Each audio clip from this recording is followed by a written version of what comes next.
నా పేరు కాదూరు చిన్నప్పన్న.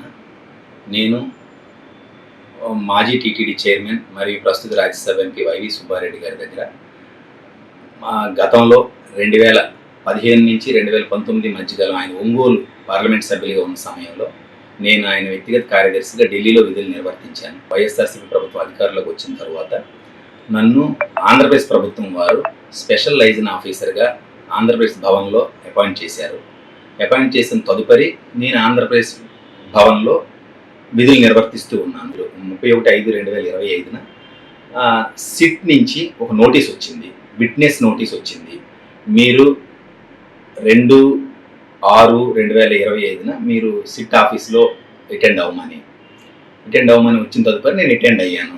వాళ్ళు అడిగే అన్ని క్వశ్చన్లకి నేను ఆన్సర్ చేస్తూనే ఉన్నా. నాకు సంబంధం ఉన్నట్లకి నాకు సంబంధం లేనట్లుగా అన్ని క్వశ్చన్లకి ఆన్సర్ చేస్తున్నాను.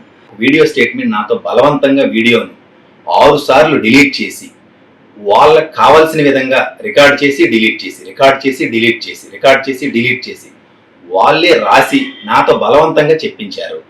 ఈ ఎంక్వైరీ మొత్తంలో సిబిఐ పాత్ర కంటే ఏపీ పోలీసులు అత్యుత్సాహంతో నాతో బలవంతంగా మాజీ టీటీడీ చైర్మన్ వైవి సుబ్బారెడ్డి గారి పేరు మరియు మాజీ ఈఓ ధర్మారెడ్డి గారి పేరు చెప్పించి స్టేట్మెంట్ను రాయించుకోవాలనే ప్రయత్నం అనువుగా కనిపిస్తుంది.